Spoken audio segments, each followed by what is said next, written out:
He didn't say a word. And somehow it was louder than any press conference he could have given.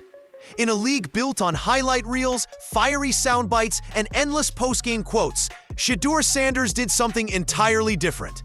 When Cleveland's media gathered around him, microphones in his face, waiting for answers, he gave them silence. Not awkward, fumbling silence, but deliberate silence. Lips moving with no sound, gestures without explanation. A mime act that left the room confused and the internet buzzing. And just like that, a rookie quarterback who hadn't even been handed the reins yet managed to flick the spotlight upside down. Fans weren't debating his stats or his throws or even his spot on the depth chart. They were dissecting his silence, turning it into a cultural moment that reached far beyond Cleveland. Was this a protest? A joke? A shot at the media that had been picking apart his every move? Or was it frustration bubbling over? A way of saying everything without actually saying anything at all? The timing couldn't have been sharper. Hours earlier, the Browns had made headlines by naming Dillon Gabriel their starter and sliding Joe Flacco into the backup role, leaving Sanders buried at QB3.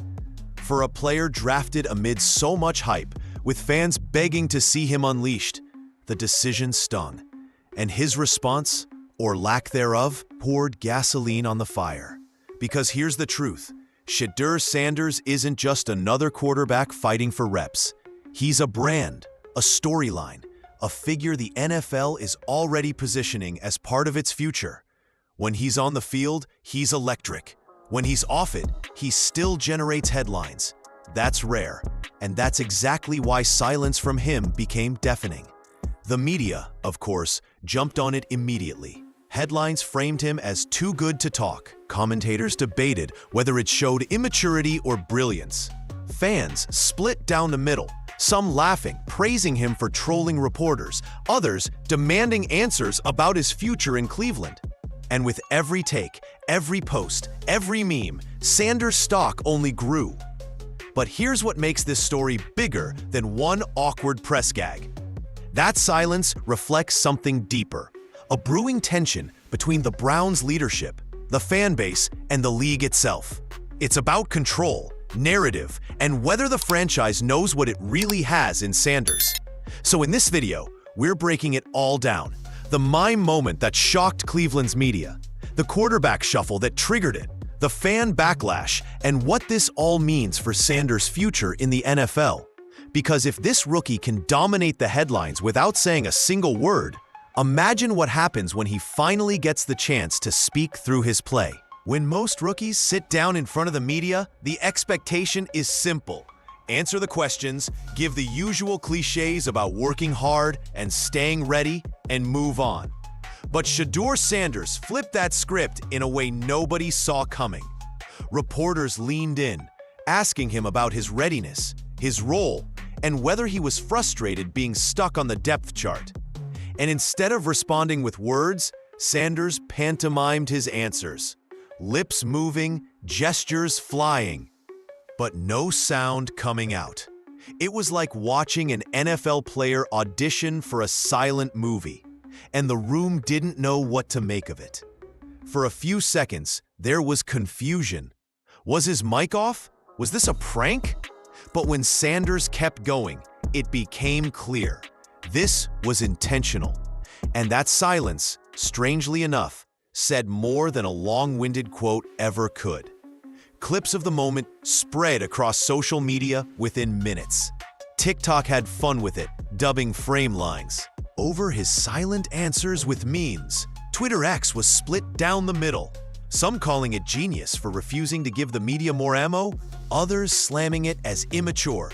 Either way, everyone was talking about it. And that's the real power of the mime moment. Sanders didn't just avoid a question, he dominated the conversation. His silence turned into a storyline, a spark that fed the growing fire around Cleveland's quarterback drama. One fan wrote, "Even without speaking, Shedeur said more than Stefanski has all season." Another chimed in, "This is protest, not comedy. The kid's tired of being silenced." The media, of course, jumped in too. Some outlets framed him as too good to talk, while others painted him as a clever rookie fighting back against unfair criticism. But no matter the angle, one thing was clear. Sanders had just created a viral moment, and it left Cleveland scrambling. Because in today's NFL, a single soundbite can dominate the cycle for days. And when there isn't even sound, that silence becomes impossible to ignore. To understand why Shedeur Sanders' silent protest hit so hard, you have to look at what happened just hours before. The Cleveland Browns made a quarterback announcement that left fans stunned. Dillon Gabriel was named the starter, Joe Flacco slid into the backup role, and Sanders was pushed down to QB3. On paper, it looked like a routine depth chart adjustment. In reality, it was the spark that lit the fuse. Fans had been waiting for Sanders to finally get his shot. He'd been hyped since draft day as a potential game changer, the kind of quarterback who could energize a tired offense and give Cleveland a new identity. Instead, the coaching staff doubled down on veterans and left the rookie sidelined. For many, it felt like déjà vu. The Browns have a long history of mishandling quarterbacks, from draft busts to wasted opportunities. And now, with Sanders, a player fans view as the future, sitting idle while a fifth round boiled over. The decision didn't just upset the fan base, it raised questions about what the Browns were really prioritizing. Were they protecting Sanders from the pressure of starting too soon? Or were they simply refusing to embrace change, clinging to safe options while the team's season slipped away? On social media, the backlash was immediate. Gabriel over Sanders? That's insanity, one fan posted. Another wrote, they're protecting Flacco's ego instead of building the future. Even neutral analysts couldn't ignore the optics. It looked less like development and more like avoidance. Avoiding risk, avoiding controversy, avoiding the obvious choice. And that's why Sanders' silent act hit so hard. It wasn't just about dodging questions. It was a direct reflection of how sidelined he felt, not only from the game, but from the entire conversation around Cleveland football. For the Browns, the QB shuffle was supposed to bring stability. Instead, it created chaos, sparking a wave of criticism that stretched far beyond Ohio. If Shedeur Sanders' "my moment" was the match, the media and fans turned it into a wildfire. Within hours, clips of the interview were everywhere. ESPN debated it on their morning shows, podcasts broke it down frame by frame, and Twitter X turned his silence into a trending topic. The spin came fast. Some headlines painted Sanders as too good to talk, framing him as a cocky rookie avoiding accountability. Others flipped the story, calling it a smart move to dodge the same media that has been quick to build him up and then tear him down. Either way, Sanders wasn't ignored, he was everywhere. Fans, meanwhile, treated it like a rallying cry. Cleveland's social feeds filled with hashtags like #FreeShedeur and #Let12Play. Supporters posted memes of Sanders in sunglasses with captions like "the face of the future, but the coach won't let him speak." One TikTok video showing a fan turning off the Browns game in protest hit over 1 million views in 24 hours. But not all fans saw it as playful rebellion. Some were angry. Lifelong Browns supporters argued that this wasn't just a joke. It was a symptom of deeper dysfunction. Only in Cleveland do you bury your most exciting player behind a journeyman and then wonder why fans are furious. One viral post read, "The irony? Sanders didn't have to lift a finger. His silence created a media frenzy that dominated the narrative far more than any post-game press quote ever could. By saying nothing, he said everything, that he's frustrated, that fans are frustrated, and that the organization is caught in a storm of its own making." For the Browns, this was the nightmare scenario.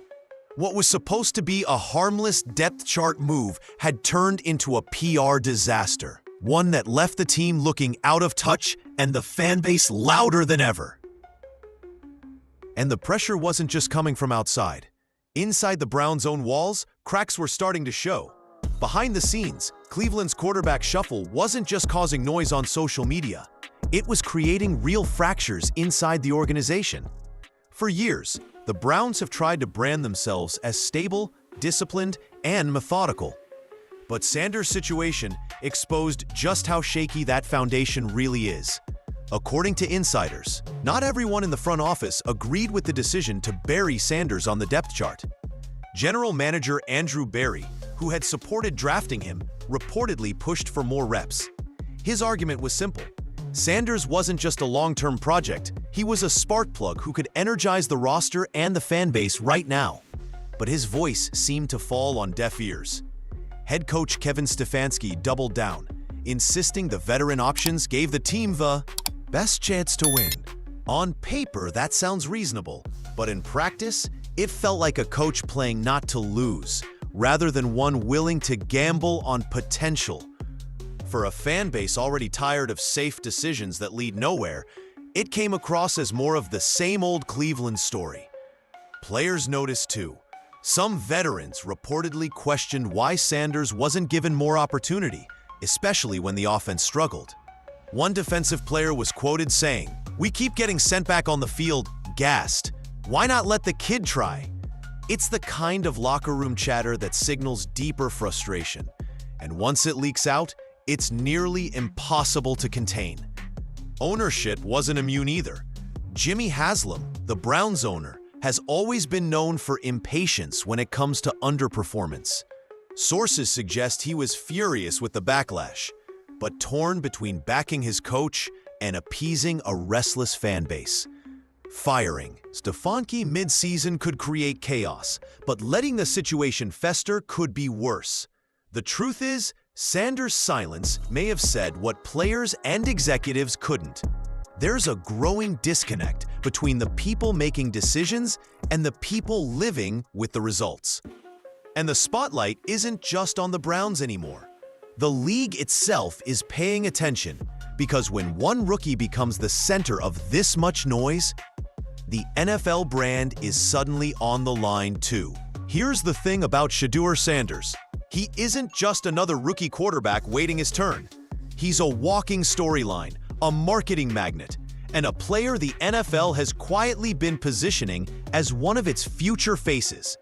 That's why every snap he doesn't play feels bigger than a simple coaching decision. It feels like wasted opportunity. From his college days under the spotlight of Deion Coach Prime Sanders, Shedeur has carried a unique blend of talent and swagger. He's not just known for his arm strength or poise in the pocket, he's known for his confidence, his style, even his ability to turn press conferences into viral clips.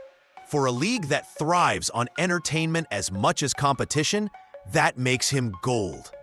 Sponsors know it too. Reports suggest major brands have circled Sanders as part of campaigns aimed at younger audiences who consume the NFL differently than traditional fans. He's part quarterback, part influencer, and part cultural icon in the making. When he plays, it's not just about completions and touchdowns. It's about reach, engagement, and eyeballs. That's why his "my moment" hit so hard. It wasn't just a rookie trolling the media. It was a reminder of the tension between two realities: Stefanski's desire to play it safe and the league's desire to showcase its next star.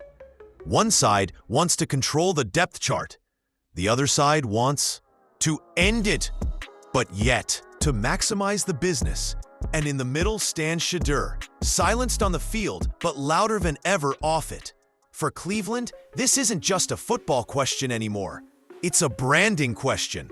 Bench him too long, and you risk not only alienating fans, but also missing out on the cultural momentum that Sanders brings. And that raises the ultimate question: how long before this silence forces the Browns' hand? So where does this saga go from here? The Browns have backed themselves into a corner, and every option comes with consequences. Scenario 1. Kevin Stefanski finally bends, giving Shedeur Sanders meaningful snaps. That would thrill the fan base, silence some critics, and give the franchise a chance to see what they really have in their rookie. But it also risks exposing the coach's stubbornness, essentially admitting he was wrong to keep Sanders buried on the depth chart in the first place. For a coach already under fire, that kind of admission can shorten his leash. Drama. Scenario 2. Stefanski digs in, sticking with Gabriel and Flacco, hoping that steady play and a few wins will calm the noise. On paper, it sounds safe, but in reality, every loss under that plan will only fuel the perception that the Browns are wasting their most exciting weapon. Fans won't forgive more safe football if it comes at the cost of potential greatness. Scenario 3. Ownership intervenes. Jimmy Haslam has never been shy about making bold, even chaotic decisions. If he senses the backlash is hurting the brand, he may demand Sanders gets his shot, or even consider a coaching change if the situation spirals further. That would bring more instability, but for Haslam, protecting the franchise's long-term value might outweigh short-term headaches. And then there's Sanders himself. Up to now, he's handled things professionally, at least outwardly. But players talk, agents listen, and the league watches closely. If he feels his development is being stalled or his brand mishandled, pressure will only grow for a long-term solution, whether that's in Cleveland or somewhere else. The truth is, Shedeur doesn't have to say much more. Every headline, every hashtag, every fan protest is doing the talking for him. His silence has already created one of the most bizarre storylines of the season. What happens when he finally gets the chance to let his play speak? That's the moment Cleveland can't afford to get wrong. At the end of the day, this saga is about far more than depth charts or post-game interviews. It's about power, perception, and the collision between old-school football thinking and the modern NFL entertainment machine. Kevin Stefanski may believe he's protecting his rookie by keeping him on the bench, but in reality, his decision has only amplified the pressure and turned Shedeur Sanders into the league's most watched backup quarterback. Shedeur's mime moment wasn't just clever, it was symbolic. In one silent act, he exposed the tension that's been building all along. Fans see him as the future. Sponsors see him as a marketing dream. The league sees him as a new star waiting to shine. But his own team? They're acting like they'd rather play it safe than gamble on potential greatness. And that's the real story here. The Browns are treating Sanders like a prospect, while everyone else already views him as a product. The danger for Cleveland is simple. Delay too long, and you risk more than a few angry tweets. You risk losing the faith of a fan base that has endured decades of false starts. You risk turning your golden rookie into a frustrated headline. And you risk being remembered not for what you built, but for what you wasted. Shedeur doesn't have to raise his voice, demand a trade, or take shots at the organization. He's already winning the battle of perception without saying a word. And when the day comes that H finally gets his chance on the field, every throw will carry the weight of this saga. The silence, the spin, the backlash, and the brand. So here's the bottom line. The Browns can delay, deflect, and defend their decisions all they want. But the NFL moves fast, and the spotlight doesn't wait. Shedeur Sanders has already proven he can dominate the conversation without speaking. Imagine what happens when he finally gets to speak through his play.